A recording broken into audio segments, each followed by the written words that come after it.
신약성경 153면에 있습니다. 요한복음 6장 35절부터 45절. 찾으셨으면 주신 말씀을 함께 읽겠습니다.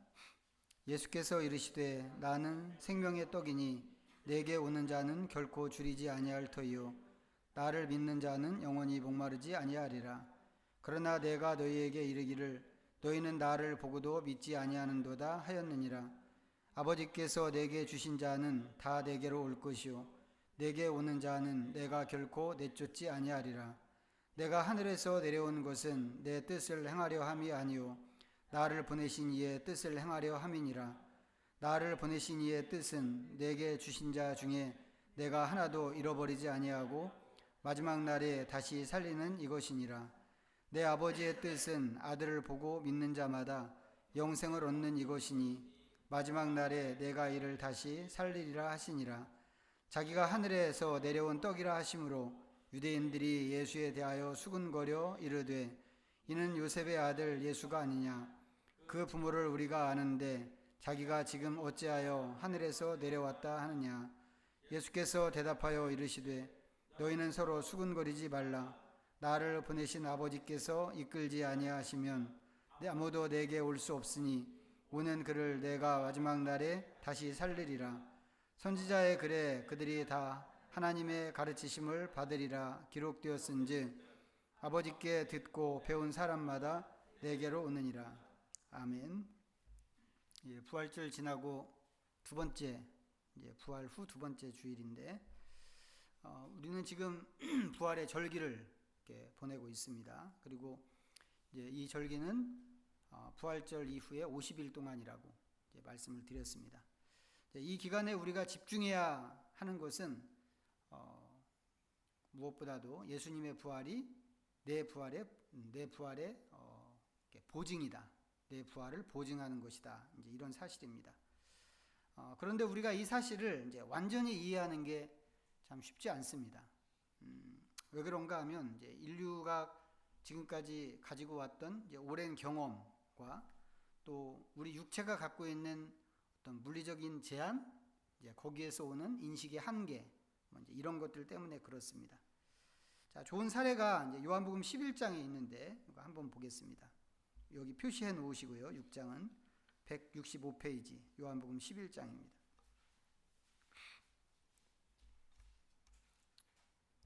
자, 17절부터 27절까지 읽어보겠습니다. 시작. 예수께서 와서 보시니 나사로가 무덤에 있은지 이미 나으리라. 베다니는 예루살렘에서 가깝기가 한 오리쯤 되매 많은 유대인이 마르다와 마리아에게 그 오라비의 일로 유문하러 왔더니 마르다는 예수께서 오신다는 말을 듣고 곧 나아가 맞이하되 마리아는 집에 앉았더라. 마르다가 예수께 여짜오되 주께서 여기 계셨더라면 내 오라버니가 죽지 아니하였겠나이다. 그러나 나는 이제라도 주께서 무엇이든지 하나님께 구하시는 것을 하나님이 주실 줄을 아나이다. 예수께서 이르시되 내 오라비가 다시 살아나리라. 마르다가 이르되 마지막 날 부활 때에는 다시 살아날 줄을 내가 아나이다. 예수께서 이르시되 나는 부활이요 생명이니 나를 믿는 자는 죽어도 살겠고 무릇 살아서 나를 믿는 자는 영원히 죽지 아니하리니 이것을 내가 믿느냐. 이르되 주여 그러하외다. 주는 그리스도시요 세상에 오시는 하나님의 아들이신 줄 내가 믿나이다. 아멘. 나사로의 죽음에 대해서 예수님과 마르다가 나누는 대화입니다. 전반적으로 보면 이게 이제 부활에 대한 대화이죠. 그런데 이 전에 나사로가 죽기 전에 나사로가 죽게 생겼다고, 병들어서 죽게 생겼다고 하는 소식을 예수님에게 이 나사로의 그 누이들이 보냈습니다. 전해줬죠. 그동안 예수님께서 이제 죽을 것 같이 보이는 사람들을 꽤 많이 고쳐주셨기 때문에 예수님께서 계시기만 하면 나사로의 병도 고쳐주시고 죽지 않게 하실 거다라고 생각하고 도움을 구했던 것 같습니다. 그런데 예수님께서 그 소식을 들을 때 바로 움직이지 않고 계시던 곳에 며칠을 더 머무셨습니다. 그리고는 이제 늦게 오셨죠. 늦게 오셨는데 예수님께서 도착하신 게 나사로가 죽고 4일째 되는 날입니다. 자, 마르다는 늦게 오신 예수님에게 약간 이제 원망 섞인 말을 했습니다. 그런 마르다에게 예수님께서 내 오라비가 다시 살아나리라 이렇게 말씀을 하셨습니다. 그러자 마르다가 하는 말이 마지막 날에 부활 때에는 다시 살아날 줄을 내가 압니다. 이것이었습니다. 고린도전서 15장에서 바울이 부활에 대해서 좀 길게 논쟁하는 말씀이 나오는데 그 논증의 시작이 교회 안에 부활을 믿지 않는 사람이 있다고 하는 것이었습니다. 교회는 예수님을 믿는 교회잖아요. 예수님을 믿고 부활은 예수님의 구원 사역에 있어서 아주 핵심적인 그런 사건인데 교회 안에서조차도 부활을 믿지 않는 사람이 있었다고 하는 겁니다. 믿지 않는 이유는 부활이라고 하는 것 자체가 있을 수 없는 일이라고 생각했기 때문입니다. 교회 안에 그런 사람들이 있어서 바울이 그것을 문제로 삼아야 할 정도라고 한다면 교회 바깥에 나가면 어떨까? 대부분의 사람들이 죽으면 그만이고 부활 같은 건 없어 라고 생각합니다. 보통 사람들이 갖고 있는 그런 관점과 반응에 비하면 마르다는 그런 사람이 아닙니다. 일단 마르다는 부활을 믿는 사람이죠. 그런데 그 부활이 아무 때나 일어나는 그런 사건은 아니고 마지막 날 하나님 나라가 완성될 때 일어나는 일입니다. 이게 부활에 대한 마르다의 믿음입니다. 그러니까 예수님께서 내 오라비가 다시 살아나리라 라고 하셨어도 마르다에게 있어서 그것은 지금 얘기가 아니고 먼 훗날에 있을 이야기일 수밖에 없습니다. 지금 읽은 말씀 이제 뒤쪽으로 쭉 보면 예수님께서 부활에 대한 말씀을 좀 더 해주십니다. 특히 예수님 자신이 부활이시고 생명이시라고 하는 것을 말씀하시면서 이 사실을 내가 믿느냐 물으셨고 마르다는 그렇다고 대답했습니다. 그리고는 이제 뒤로 가서 나사로의 무덤 앞에 딱 서시죠. 무덤을 막고 있는 돌을 옮겨 놓으라고 하시니까 마르다가 주님 안 됩니다 라고 하면서 막습니다. 마르다의 믿음이 일관성이 있죠. 부활은 분명히 있어 라고 하는 걸 믿는 믿음입니다. 마르다의 믿음은. 하지만 그것은 마지막 때 보게 될 부활이라고 하는 것입니다. 지금은요? 지금은 어떻게 되나요? 지금은 있을 수 없는 일입니다. 이게 마르다의 믿음이었습니다. 자, 이제 여기 다시 표시를 해 놓으시고 마르다 이야기에 오늘 읽은 본문 앞에서 읽었던 6장으로 가서 보겠습니다. 오늘 본문에서 이제 예수님께서는 당신이 어디에서 오셨는가를 말씀하십니다. 하늘에서 내려오셨죠. 아버지의 뜻을 이루라고 하는 사명을 받고 보내심을 받아서 하늘에서 내려오셨습니다. 아버지의 뜻이라고 하는 이 예수님의 오신 목적은 예수님을 믿는 사람들을 다시 살리는 것입니다. 자, 39절 다시 한번 보시겠어요? 39절 읽어봅니다. 시작. 나를 보내신 이의 뜻은 내게 주신 자 중에 내가 하나도 잃어버리지 아니하고 마지막 날에 다시 살리는 이것이니라. 마지막 날에 다시 살리는 이것이니라. 그 다음 절 40절도 한번 읽어보죠. 시작. 내 아버지의 뜻은 아들을 보고 믿는 자마다 영생을 얻는 이것이니 마지막 날에 내가 이를 다시 살리리라 하시니라. 자, 뒤로 조금 가서 44절도 보겠습니다. 시작. 나를 보내신 아버지께서 이끌지 아니하시면 아무도 내게 올 수 없나니 오는 그를 내가 마지막 날에 다시 살리리라. 반복적으로 말씀하시는 게 있죠. 마지막 날에 내가 그를 다시 살리리라. 이 말씀입니다. 앞에서 읽었던 요한복음 11장에서 마르다도 마지막 날을 이야기했는데 예수님께서도 여기서 마지막 날을 강조해서 말씀하시는 것처럼 보입니다. 그리고 우리한테는 이 마지막 날이라고 하면 이 날이 어떤 의미로 읽히나요? 보통은 지구의 종말, 역사의 종말, 이런 것으로 읽히는 게 있습니다. 자, 여기서 이제 우리가 이제 한 가지 오해하지 말아야 되는 것이 있는데, 성경이 말하는 이 마지막 때, 마지막 날이라고 하는 것은 우리가 보통 생각하는 인류의 종말, 역사의 끝, 이런 것이 아니라고 하는 것입니다. 성경이 말하는 마지막 내지는 종말이라고 하는 것은 지구가 망하고 역사가 끝나고 하는 그런 것을 뜻하는 게 아니고, 예수님의 초림부터 예수님의 다시 오시는 요 기간을 의미합니다. 그러니까 이거는 어떤 한 순간이 아닌 거죠.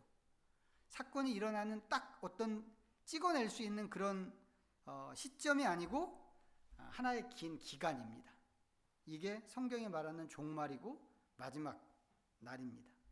구약 성경에서 여호와의 날이라고 하는 표현도 나오는데, 여호와의 날도 마찬가지입니다.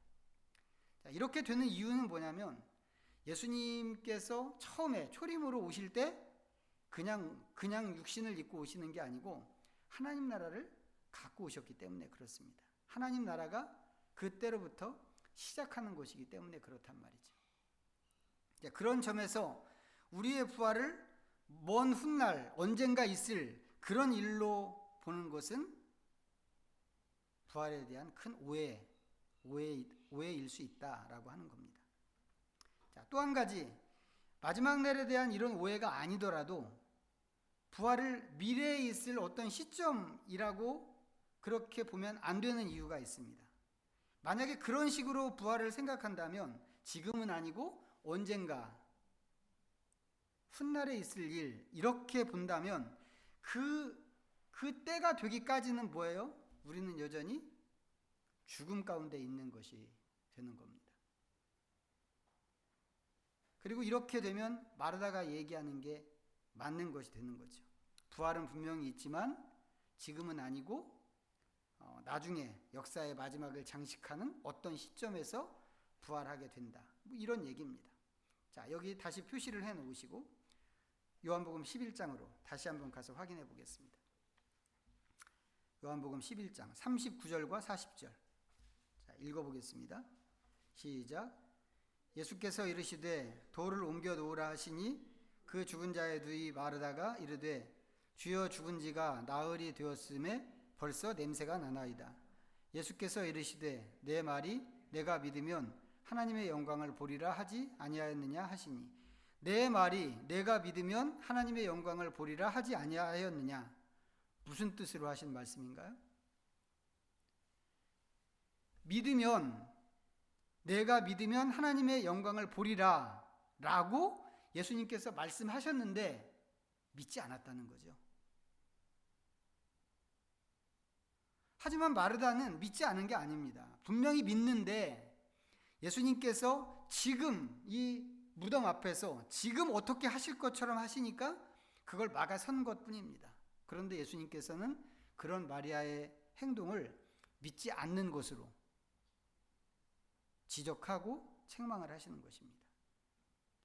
자, 이게 어떤 논리인가를 고린도전서 15장에서 좀 찾아보겠습니다. 자, 282면 고린도전서 15장을 보시죠. 요한복음 11장은 좀 이제 덮으셔도 됩니다. 자, 12절부터 15장 12절부터 16절까지. 자, 읽어보겠습니다. 시작. 그리스도께서 죽은 자 가운데서 다시 살아나셨다 전파되었거늘 너희 중에서 어떤 사람들은 어찌하여 죽은 자 가운데서 부활이 없다 하느냐. 만일 죽은 자의 부활이 없으면 그리스도도 다시 살아나지 못하셨으리라. 그리스도께서 만일 다시 살아나지 못하셨으면 우리가 전파하는 것도 헛것이요 또 너희 믿음도 헛것이며 또 우리가 하나님의 거짓 증인으로 발견되리니 우리가 하나님이 그리스도를 다시 살리셨다고 증언하였음이라. 만일 죽은 자가 다시 살아나는 일이 없으면 하나님이 그리스도를 다시 살리지 아니하셨으리라. 만일 죽은 자가 다시 살아나는 일이 없으면 그리스도도 다시 살아나신 일이 없었을 터이요. 자, 이 말씀은 부활이 없다고 하는 사람들에게 부활은 있다고 하는 것을 변증하는 그런 말씀입니다. 여기서 바울은 부활이 있다고 하는 것을 보여주는 증거로 예수님의 부활을 끌고 왔습니다. 이 말씀을 받는 사람은 고린도 교회 교인들이고 당연히 예수님의 부활을 믿는 사람들일 것입니다. 그렇기 때문에 바울이 이제 여기서 지금 읽은 말씀에서 바울이 말하는 논점은 이런 거죠. 너네들은 예수님이 부활하신 것을 믿는다고 하면서도 부활이 없다고 하느냐라고 지금 질문하는 것입니다. 그렇게 되면 여기 이제 성경에 명확하게 밝혀서 이야기하지는 않지만 사람들은 이렇게 얘기할 수 있죠. 아니 선생님, 그것은 예수님 얘기잖아요. 예수님은 하나님의 아들이시니까 부활하시는 게 당연하지요. 그렇지만 보통 사람은 사람일 뿐인 거 아닙니까? 그런 사람들에게 바울이 하는 얘기가 뭐예요? 만일 죽은 자의 부활이 없으면 그리스도도 다시 살아나지 못하셨으리라, 이것입니다. 죽은 자의 부활은 없어 라고 하는 게 세상의 원칙이라면 사람들은 그렇게 생각하거든요. 어떻게 부활이 있을 수가 있어? 죽음은 끝이지. 그래서 부활은 없어 라고 하는 게 세상의 원칙이라면 아무리 예수님이라고 하더라도 다시 살아날 수는 없었다 라고 하는 게 바울의 논리입니다. 왜요? 그게 원칙이니까. 예수님이 다시 사신 것은 부활이 있다는 원칙이 있기 때문에, 하나님께서 그런 원칙을 정해 주셨기 때문에 가능한 일이었다라고 하는 겁니다. 다만 이 부활을 모든 사람들이 공통적으로 경험하게 되는 것은 지금 우리가 느끼고 경험하는 시간으로 좀 나중에 있을 그런 일이지만, 예수님께서는 죽음에서 다시 사심으로, 우리의 시간대에서 다시 사심으로 그게 언제라도 일어날 수 있는 그런 일이라고 하는 것을 보여주셨다라고 하는 겁니다. 부활의 첫 열매라고 하는 게 그런 것이고, 그것은 일종의 착수금 같은 것이라고 그랬습니다. 고린도 교회를 비롯해서 오늘 우리까지도 인정해야 하는 것은 예수님의 부활이 있는 것을 보니까 죽음에서 사람이 다시 살아나는 게 진짜 있는 일이구나, 이거라는 거죠. 논리의 순서가 거꾸로 가는 겁니다. 우리가 보통 생각하는 것과 다르게. 마르다의 경우도 비슷한 논리로 생각할 수 있습니다. 마르다는 고린도 교회 성도들과는 다르게 부활은 있다라고 하는 것을 믿은 사람입니다. 그렇지만 그 부활이 지금 일어나는 것은 상상할 수 없고 나중에 일어나는 일로 그렇게 믿고 있습니다. 그런데 예수님께서는 이 부활이 나중에 있는 그런 일이 아니라 지금도 일어나는 일이다 라고 하는 것을 보여주시는 겁니다. 그게 나사로의 부활이란 말이죠. 물론 나사로의 부활이 영구적인 부활은 아닙니다. 시간이 지나고 나서 나사로는 다시 죽지요. 성경에 나오는 여러 사람, 죽었다가 다시 살아나는 사람들이 있습니다. 그런 사람들도 영구적으로 살아나는 게 아니라 얼마간 또 살다가 시간이 지나면 또 다 죽었습니다.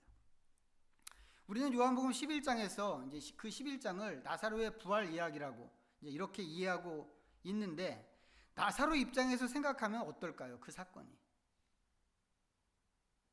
우리는 죽은 나사로를 예수님이 살린 사건이라고 이렇게 보지만, 나사로 입장에서는 요한복음 11장에서 있었던 그 일이 자기가 진짜로 죽기 전에, 요번에 처음 죽은 거는 진짜로 죽은 건 아닌 것처럼 보인단 말이죠. 다시 살았으니까. 근데 진짜 영구히 죽게 되는 그런 때가 있는데, 진짜 죽기 전에 부활을 경험한 그런 사건이 되는 것입니다.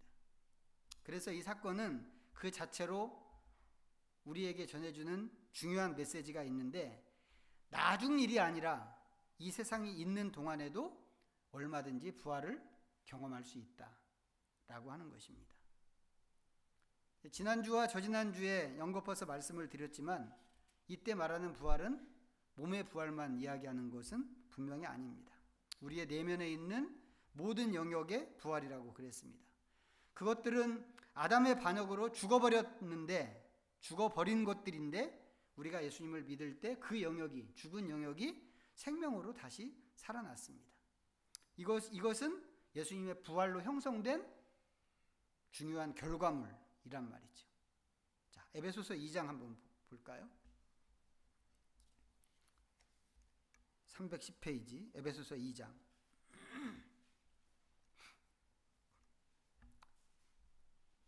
2장 1절 말씀입니다. 자, 1절 한 절만 읽어보겠습니다. 시작. 그는 허물과 죄로 죽었던 너희를 살리셨도다. 이 에베소 교회 성도들에게 하시는 말씀이란 말이에요. 예수님께서는 이 사람들을, 이 에베소 교회 성도들을 죽음에서 살리셨습니다. 그런데 이 편지를 받는 에베소 성도들은 어때요? 아직 죽지 않은 사람들이란 말이죠. 살아있는 사람들입니다. 부활이라고 하는 것은 그 자체가, 그 의미 자체가 죽음이 먼저 있어야 그 다음에 말할 수 있는 그런 사건이라고 그랬죠. 죽음이 없으면 부활 같은 것은 생각도 할 수 없는 그런 일입니다. 그런데 바울이 아직 살아서, 죽지 않고 살아서 이 편지를 받는 이 에베소 교회 성도들에게 죽었던 너희를 예수님이 살리셨다고 과거형으로 이렇게 이야기하고 있단 말이죠. 그렇다면 여기서 바울이 말하는 죽고 사는 것은 몸을 이야기하는 게 분명히 아니겠다라고 생각할 수 있습니다. 오히려 이것은 우리 안에 있는 모든 보이지 않는 영역을 이야기하는 것이고, 그 영역들은 죄로 인해서, 제가 늘 반복적으로 하는 제 표현으로 한다면 아담의 반역으로 죽은 영역들입니다. 그런데 그것을 예수님이 살리셨다는 것이고, 다시 살리신 이 일은 미래에 있을 어떤 일이 아니라 이미 되어진 그런 일이라고 하는 것입니다. 그래서 우리한테 중요한 것은 뭐냐면 이 사실을 믿는 것입니다. 왜 중요하냐? 믿는 게 왜 중요하냐 하면 우리는 믿는 대로 사고하고 믿는 대로 행동하기 때문에 그렇습니다. 물론 우리는 역사 속에서 이제 믿음을 오해한 그런 면들이 많이 있습니다. 어떤 사실을 그냥 머리로 이해하고 아니면 그것을 인정하면 그걸 믿는 것으로 그렇게 생각하는 경우들이 많고, 나 믿어 이렇게 입으로 진술하면 그것을 믿는 것으로 생각하는 게 분명히 있습니다. 하지만 엄밀한 의미에서 이야기하면 그걸로는 믿음을 가늠하는 게 참 어렵습니다. 그렇게 진술하고 인정하다가도 어떤 결정적인 상황 앞에서 그 믿음을 저버리는 그런 사람들이 있기 때문이고, 실제 삶의 영역에서는 예수님의 가르침이나 행동이나 예수님의 방식을 따르지 않는 경우들이 있기 때문에 그렇습니다.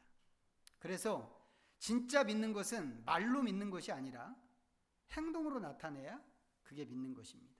예수님께서도 요한복음에서, 우리가 새벽에 요한복음 보면서 봤는데, 요한복음에서 나를 사랑하는 사람은 내 말을 지킨다, 이런 말씀을 하셨습니다.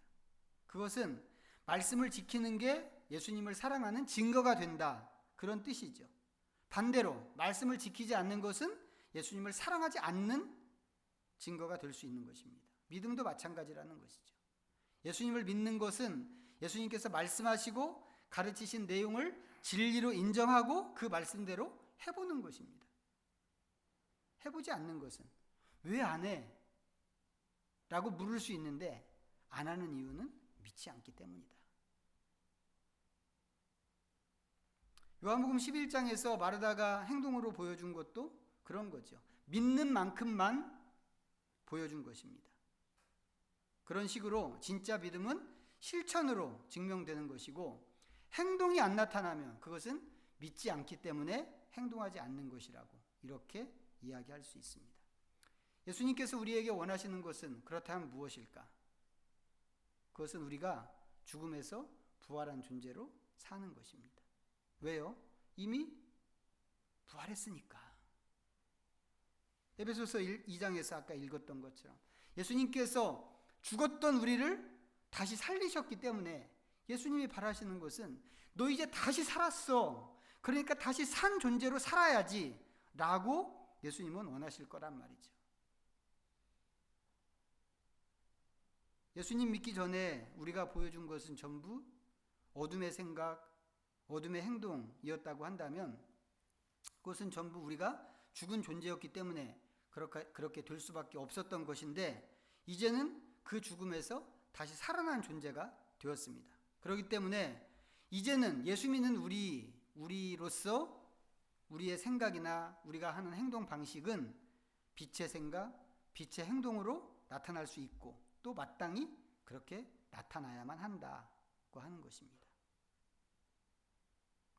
그렇지만 지난번에 말씀드린 것처럼 이것이 완성된 것은 아니라고 그랬죠. 이제 시작된 일일 뿐이고 그렇기 때문에 앞으로 계속해서 완성을 향해서 나아가는 과정 가운데 우리가 있다고 그랬습니다. 종말이 앞에 말씀드린 것처럼 종말이 하나의 기간인 것처럼 우리는 그 안에서 살고 있기 때문에 부활했지만 진짜 부활의 완성을 위해서 쭉 가고 있는 그런 존재라고 하는 것이죠. 당연히 우리한테는 새로운 관점, 이 부활했다고 하는 새로운 관점으로 살아야 함에도 이 관점을 갖고 사는 게 어려운 일일 수 있습니다. 왜냐하면 아직 완성이 안 됐기 때문이고 우리가 살던 주변 환경이 옛날에 죽은 상태에서 살았던 그 환경 그대로이기 때문에 그렇습니다. 그 속에서 사탄은 끊임없이 우리를 부활의 존재로 살지 못하게 방해하기 위해서 계속 우리를 공격하고 우리를 시험하고 넘어뜨리려고 그렇게 할 것입니다. 그래서 어렵죠. 그렇지만 어렵기 때문에 우리에게 가장 필요한 것이 믿음이라고 하는 것입니다. 나는 죽음에서 다시 살았다. 예수님으로 인해서 나는 부활했다. 라고 하는 것을 분명히 믿어야 하고 그 믿음에 기반해서 의지를 갖고 그러기 때문에 나는 부활한 자로서 부활의 완성을 향해서 가겠어 라고 하는 그런 삶의 목표를 가지고 살아야 한다고 하는 겁니다. 이게 부활을 살아내는 그런 일입니다. 조금 전에 읽었던 우리 에베소서 2장 1절을 읽었는데 그 뒤로 또 계속해서 읽어보면 우리가 죽었던 때와 다시 살아났을 때 우리의 방식이 어떻게 다른가 하는 것을 길게 이야기하고 있습니다. 집에 돌아가시면 차분하게 이 에베소서 2장 말씀을 좀 쭉 읽어 보시기를 바라고 우리 삶의 방향이 앞으로 어떠해야 하는가 하는 것을 보고 그 목표에 도달하기 위해서 진짜 온 힘을 다하는 그런 우리 각자의 삶이 되기를 바랍니다. 이제 이런 삶에 대해서 바울이 보여준 믿음의 결단이 있는데 이 말씀 우리 같이 읽어보는 것으로 결론을 대신하겠습니다. 빌립보서 3장입니다. 321면 빌립보서 3장. 바울은 부활의 삶을 어떤 의지로 살았는가 하는 것을 보여주는 말씀입니다. 10절부터 14절까지 읽어보겠습니다. 시작. 내가 그리스도와 그 부활의 권능과 그 고난의 참여함을 알고자 하여 그의 죽으심을 본받아 어떻게 해서든지 죽은 자 가운데서 부활에 이르려 하노니 내가 이미 얻었다 함도 아니요 온전히 이루었다 함도 아니라 오직 내가 그리스도 예수께 잡힌 바 된 그것을 잡으려고 달려가노라. 형제들아 나는 아직 내가 잡은 줄로 여기지 아니하고 오직 한 일 즉 뒤에 있는 것은 잊어버리고 앞에 있는 것을 잡으려고 표대를 향하여 그리스도 예수 안에서 하나님이 위에서 부르신 부름의 상을 위하여 달려가노라. 아멘. 기도하겠습니다. 잠시 말씀 기억하면서 하나님 앞에 묵상으로 기도합니다.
사랑의 주님, 주님의 부활로 우리는 함께 살리심을 얻었습니다.